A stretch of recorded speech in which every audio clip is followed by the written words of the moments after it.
Mukha naman sumaya ito kaya inihatid na niya sa passenger side tapos ay bumalik siya sa driver's. I just read your message. I was with my cousin. Anya rito nang buhayin niya ang makina. Hindi niya kailangan na magpaliwanag pero may parte sa kanya na nagsasabi na dapat ay magpaliwanag siya. Cousin? Yes, Megumi. We're of the same age. She's a model and she just arrived from the US. Yung babae sa kissing? She asked and glanced at him. You saw her? Tanong niya rin dito. At tango ay sinagot sa kanya. Di ka naman nagselos? Red chuckled a bit with that sneer. Kaya pala sobrang ganda dahil pinsan mo siya. Simpleng sagot ni Kayla. Napailing siya. She had a night with your husband. Taas na sabi niya rito at parang mga rocket na lumipad sa kanya ang mga mata ni Kayla. Si Bernard? Yes, I was so mad about it. I forgot to mention to you that my cousin had a great crush and it was no other than that stupid De La Vega. Maghanap na lang siya ng iba. Sasayangin lang niya ang sarili niya sa lalaking yun. Sayang siya. She innocently replied. Si Bernard, yung tipo na lalaki na sarili lang iniisip. Wala siyang pakaalam sa mga ibang tao. Basta gagawin niya ang gusto niya. Aren't you jealous of them? Naisip niyang itanong kaya tumingin naman ito sa kanya. Kayla shook her head. Wala na akong pakaalam. Mas mahal ko ang sarili ko. Ibinigay ko na sa kanya lahat ng pagmamahal ko at graduate na ako doon. Mag-ingat na lang ang pinsan mo kay Bernard. Babae din ang sumagot sa akin nang tumawag ako sa cellphone niya dati. Kaya ko nalaman na buhay siya. Tinanong ko si Ricky kaya mas nakumpirma ko. Ricky? Yeah. He nodded too. Ricky was the one who accidentally told me about Bernard and you. Napayo ko si Kayla nang sulyapan niya sa review mirror. Sorry, she sadly said to him. Parang sumakit na naman ang dibdib niya sa kaisipan ng nakaraan pero pilit niyang binaliwala iyon. Nakita niyang nalulungkot na si Kayla sa pagbanggit niya. Bakit pa naman niya lalong pasasamain ang loob nito? Dati rin palang kliyente ng tatay niya ang lolo ni Bernard. Kaya nalaman niya na ang hinahanap ko at si Bernard de la Vega ay isa. Sa daddy mo ko nalaman. I'll ask my lawyer about it. Relax for now. He smiled at her so she smiled too. Nakarating sila sa klinik ni Doktora Mirna Rojas, ang OB ng Ate June ni Red. Nandoon na rin nakapark ang sasakyan ng doktora. Bumaba sila sa sasakyan at nag-doorbell siya. Maraming tawa nakapila sa labas, kaliwat kanan, mga buntis. Ang daming buntis. Hindi napigil na sabi niya kaya napatakip sa labi si Kayla. Malamang OB ito. She said giggling and he found her so cute. Napatitig siya sa mukha nito at hindi niya namalayan na nandyan na ang secretary. Sir, anong babaeng may edad kaya tumingin siya agad. Yes, good morning. I have an appointment. Nakaschedule kami ng 10 o'clock a.m. May record na po? Wala pa eh. It's Fantas. Anya kaya napatingin sa kanya si Kayla pero wala siyang balak na bawiin ang sinabi niya. Yung ipreschedule ni June kahapon? Yes. Nakangising sagot niya. Pasok na po ang buntis. Buntis lang? Laglag ang panga na tanong niya sa babaeng mukhang midwife. Kasama po ang asawa kung gusto. Good. Anya saka siyang umisi kay Kayla. Mauna na po ito ha? Kasi kahapon pa ito nagpa-schedule ng 10 o'clock a.m. The woman informed the other patients. Humakbang si Kayla papasok. Inalalayan ito ng midwife papunta sa may gilid at pinaupo sa mesa. Siya ay parang asong nakabuntot. Tumayo siya sa may gilid ng pader at nakatingin. Why is he damn sweating? Judge-kapan lang naman si Kayla pero bakit naman siya kinakabahan? Saan mo gustong manganak? May permit na itong private lying in ni Doktora. Pwede na rito. May 2 kaming private rooms at 5 pasyente sa ward. May semi-private na 4. Doktora will assist her but she will give birth at the hospital. Maagap na sagot niya. Mas mabuti na ang ligtas ang mag-ina niya at kung may emergency na mangyari, nasa ospital na kaagad. Hindi na magkukumahog na tumakbo pa papuntang ospital. Okay, ang galing nitong tatay. Handang-handa sa pagbubuntis ni Mrs. Isinulat nito ang BP ni Kayla sa talaan. Pangalan? Kayla Fuentes. Magap niyang sagot na muli. Tumingin sa kanya si Kayla. They will have a problem, he knows. Sa ospital, pihadong tatanungin ito kung anong pangalan at hindi pwede na Fuentes ang dalhin ito. He prefers if she uses her maiden name. Kahit nakasal ito kay Bernard. Gusto niya ay apelido nito sa pagkadalaga ang gamitin. Magagawa na niya iyon ng paraan kahit na gumastos siya ng marami o malaking halaga. Halika na, magtimbang tayo. Anyaya ulit ng midwife. Pagkatapos ay pinaupo siya saglit sa waiting area sa loob. Tapos ay dinala si Kayla sa upuan malapit na sa mismong loob ng klinik ng doktor. Wait, I will go too. Aniya, natatawa ang matanda sa kanya na tumingin. Kapag tinawag na, sumama na po kayo, sir. Kayla hid a smile. Bakit ba? Excited siya, walang pakaalam. Dito ka na sa tabi ko. Kayla said to him so he moved so quickly. Magkatabi sila at tumaba ang leeg niya sa loob ng klinika. Secretary ng doktora nakita niya, babae na bata. Tumingin din iyon sa kanya tapos ay ngumiti. His eyes moved right away to Kayla. She was looking at her with unreadable eyes and expression. I'll move back to the waiting area. Sasama nila ako kapag tinawag ka na. Papaiwas na sabi niya dahil parang hindi ito natutuwa na napatingin siya sa babae. Hindi ito umimik kaya kusa na siyang umalis at bumalik sa dating inuupuan. Sa tabi ng mga naghihintay na buntis sa loob ng waiting area. Oh, akala ko ba excited ka pumasok sa loob, Mr. Fuentes? Tanong ng midwife sa kanya. I think mas masaya maghintay dito. Sagot na lang niya pero ang totoo ay umiiwas siya sa nakatitigan na babae. Ewan niya, wala naman sinasabi si Kayla pero natatakot siya sa titig noon sa kanya. Parang sinasabi noon na sa oras na mambabae siya kahit na walang sila, itatakas noon ang junior niya. Mrs. Fuentes, tawag ng secretary kay Kayla kaya tumayo siya.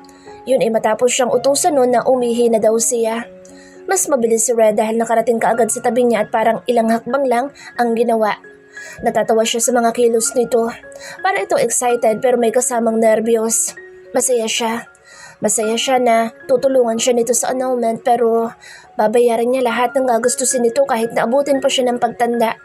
Ang mahalaga ay willing itong pahiramin siya ng pera para mabawi niya ang kanyang pangalan. There's still a strong bond and a special bond between the two of them. She can't name it. Ayaw niya mag-assume dahil sadyang mabait lang si Red at baka ginagawa lang talaga nito lahat para sa anak nila. Sapat na iyon sa kanya.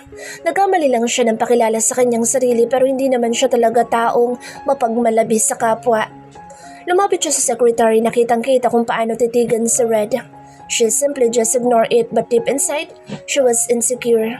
Halata namang bata pa ang babae at bukod sa maganda ay baka walang asawa. Hindi na lang niya tinignan si Red kung nakatingin din sa babae. Tumuloy na siya sa pagpasok sa loob at nakita ang isang nakangiting doktora sa kanya. Good morning. Good morning po. Magalang na bati niya. She sat on the chair and Red sat in front of her too. Isinara ng secretary ang pintuan. Related ka kay Delight? Tanong ng doktor kay Red. Yes, not by blood, really, but he was my brother. He informed me. Magpapacheck up daw nga kayo. First check up mo ito, Iha? Baling na sa kanya ni Doktora Rojas. Opo, pero sa probinsya po ay sa RHU ako nagpapacheck up. Wala pong ultrasound. The doctor nodded. Nagsulat iyon sa record. Higa na. Tumingin siya sa secretary na agad naman siyang hinawakan at inilakad papunta sa isang higaan na may monitor. Nakasunod sa kanya si Red. Hubad na ng ponti. Utos na Doktora Rojas kaya nalaki ang mga mata niyang tumingala kay Red. Anong ponti? Nakaleging siya. Magbaburles ba siya sa harap ng lalaking ito? Dito? May audience pa? Hindi naman niya ito pwedeng palayasin dahil presentado naman ito na ama ng bata. She blinked. You want me to remove it for you? He asked her. Was it? Hindi. Ako na lang. Mahina niyang sagot. Sinutan siya na isang gown pero nangangapa siya dahil butas naman ang likod. Ano pa bang itatago mo, Kayla? Tanong niya sa sarili. Lahat naman ay nakita ni Rod sa kanya kaya nga may anak na sila ngayon. Parang balak pa yata siya nitong silipan dahil nakatingin ito sa kanya nang magubad siya ng leggings. Kasama pati na panty. Itinikim na lang niya ang tensyon na nararamdaman nang kunin nito ang hinubad niya at inalalayan siyang umakyat sa higaan. Hawak naman niya ang puwetan para hindi iyon kumaway sa mga taong nandoon. Baka sumilip iyon sa gown. Nahiga siya at huminga ng malalim. Nang ipatong niya ang mga kamay sa may tiyan niya, she glanced at Red. Ganoon na lang ang panghihilakbot niya nang makita niyang inamoy ni Red ang kanyang pang-ibabang damit bago nun ipinag-cross ang mga braso sa dibdib.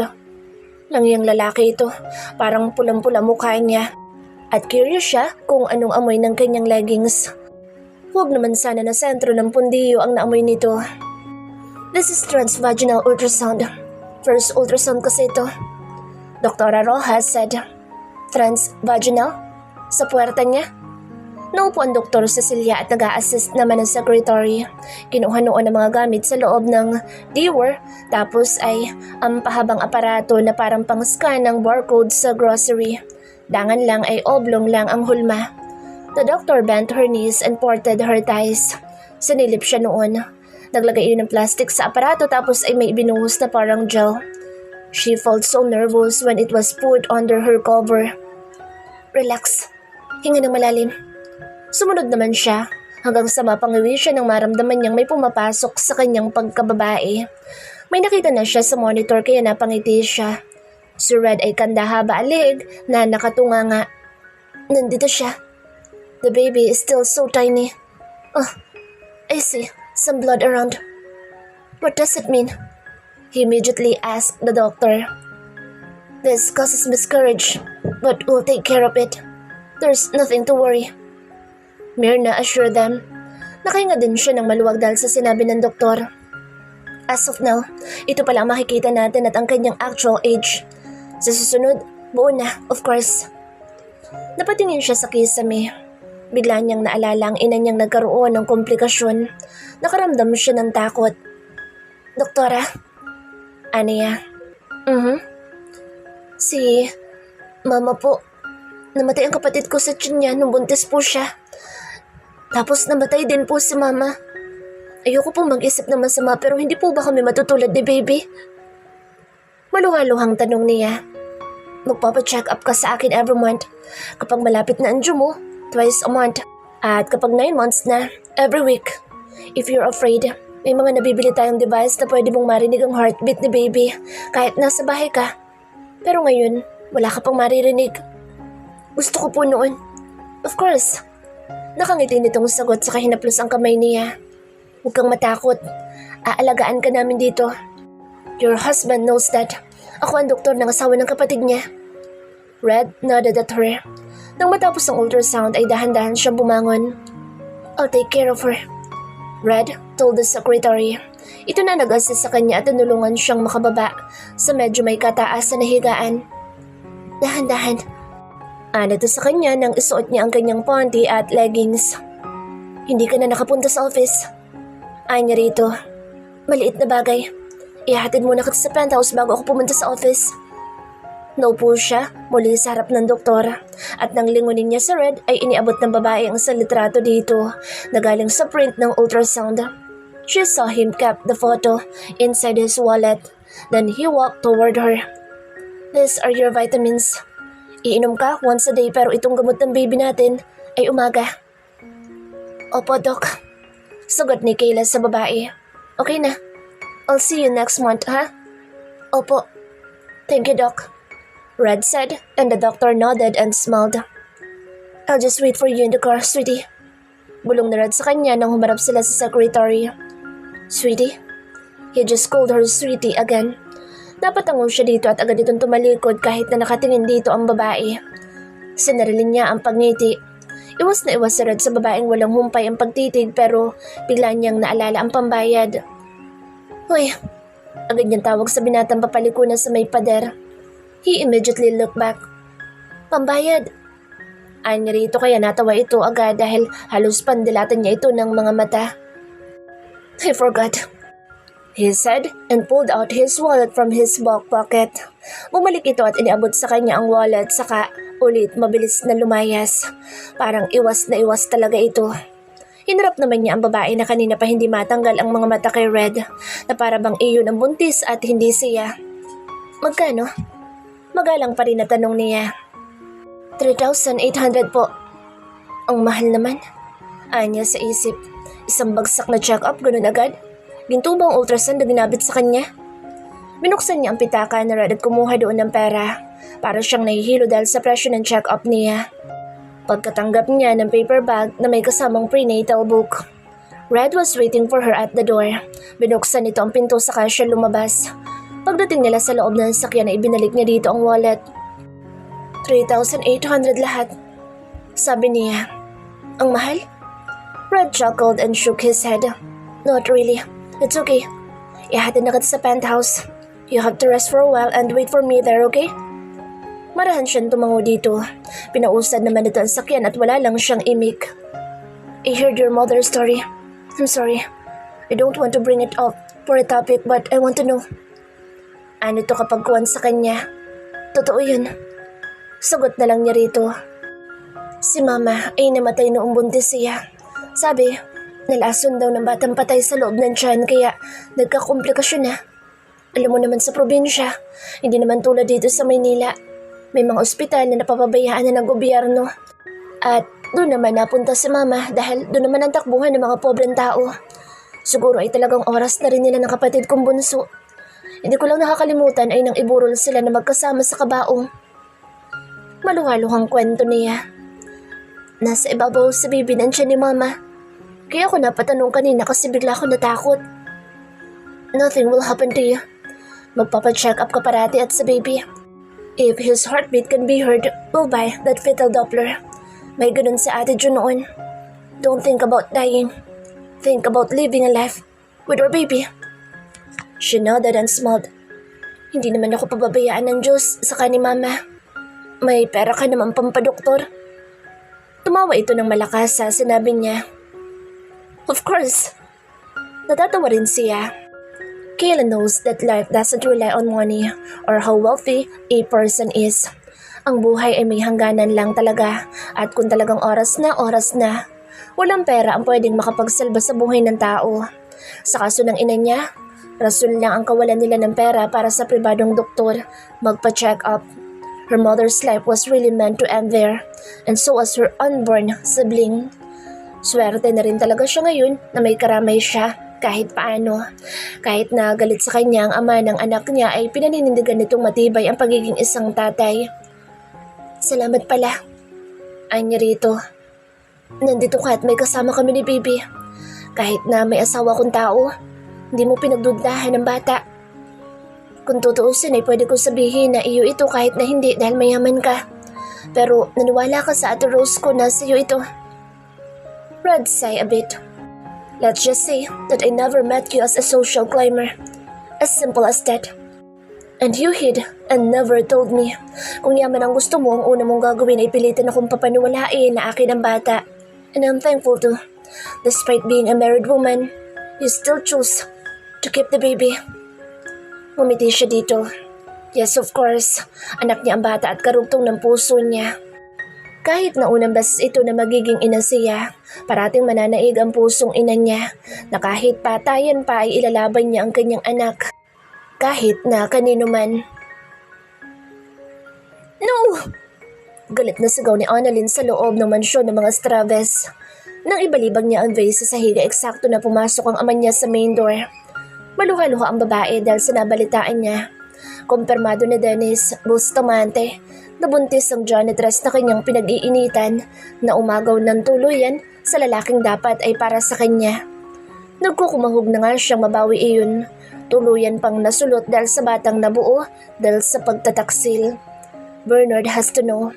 Si Bernard ang magiging kakampi niya sa pagbawi kay Red. Isang gabi lang ang katapat noon. Isa pa, alam niya ang nangyari sa dalawa ni Megumi. Ipagkakalat niya iyon at sasabihin niya kay Claudio para malintikan sa Bernard. Sa oras na hindi sumunod sa gusto niya. She has to get Red. Her company is going down. Todo na lang ang bumubuhay ngayon sa kanilang kumpanya pero dahil sa nag-back out na si Red bilang isang producer, ano pa? Dad! Bulalas niya sa ama at agad na lumapit. Ano na naman ito, anak? Pagod na tanong na Benito sa anak. I have to get Red. Ilang taon mo na yan na ginagawa. Wala ka pa rin namang napapala.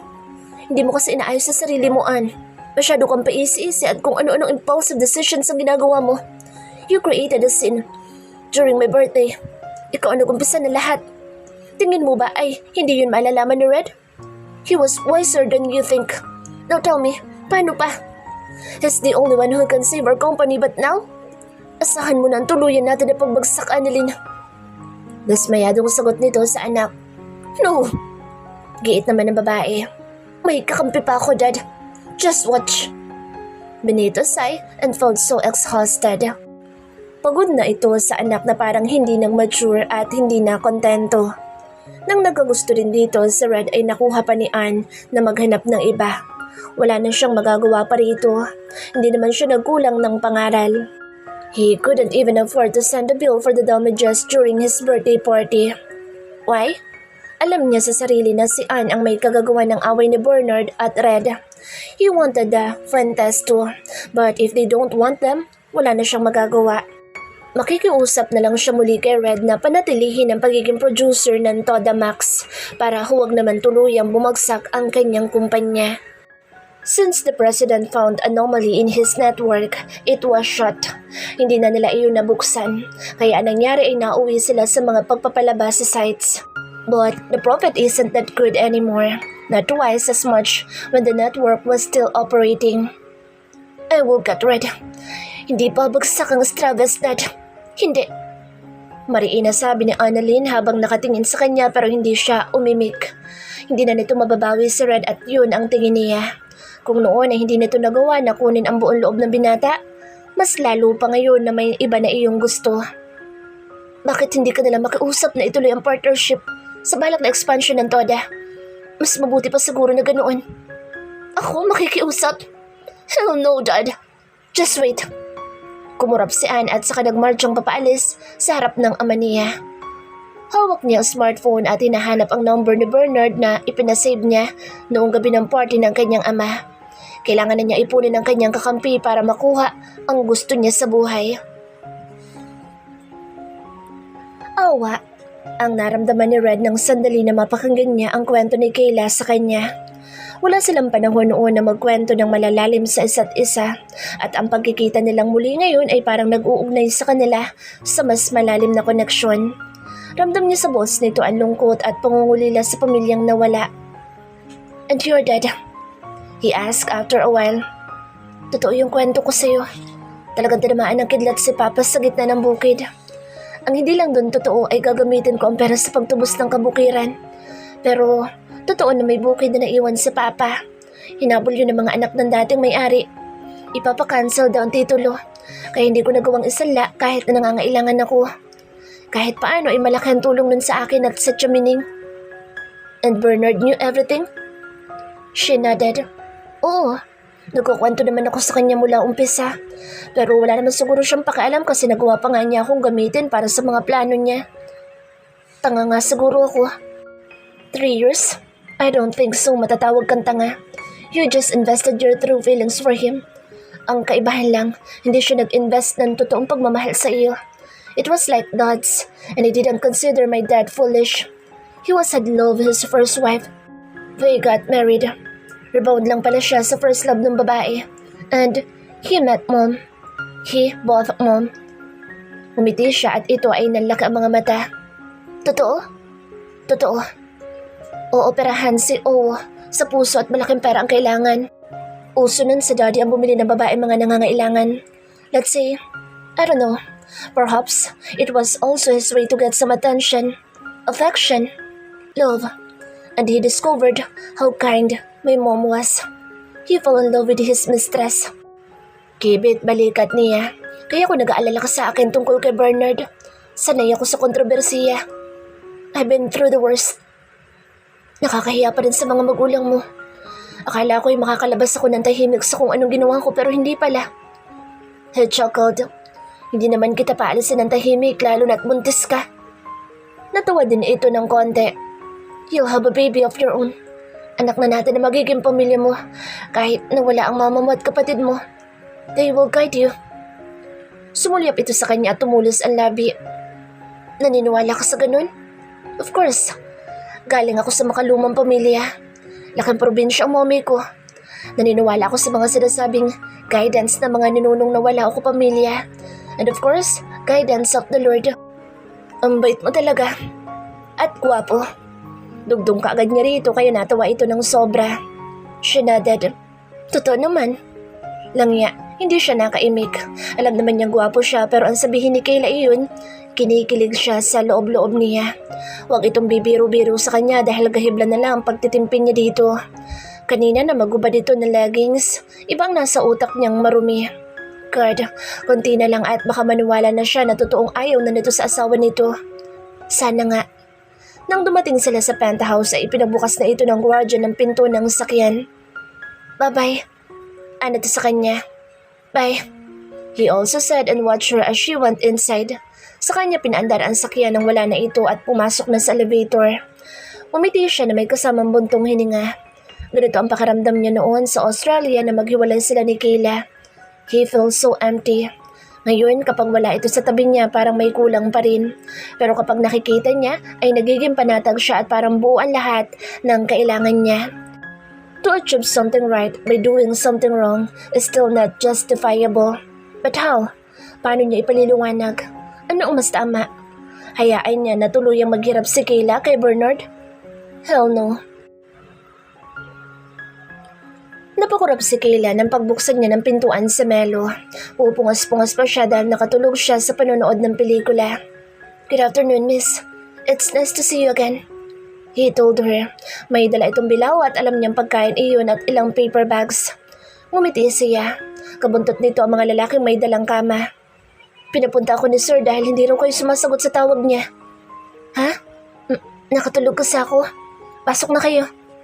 Anya, nahulaan na kaagad niya na ito ang inutusan ni Red na nag-asikaso sa mga pinamili nilang gamit kahapon. Hindi ko alam saan nilalagay ang mga yan. I have an instruction, miss. Don't worry. Sagot naman ni Melo na kahit sa pakikipag-usap sa kanya ay halatang formal. Nalapitan niya ang cellphone niyang nasa ibabaw ng center table at tiningnan. Ang daming ang missed calls ni Red kaya naupo siya pero may unknown number siyang nakita. Hindi muna niya iyon pinansin. Nag-text muna siya kay Red. Sorry, nakatulog ako ng mahimbing. Nandito na si Sir Melo. Hindi iyon nag-reply. Malamang ay busy iyon kaya hinayaan na niya. She sat on the sofa when she felt a bit of lightheadedness.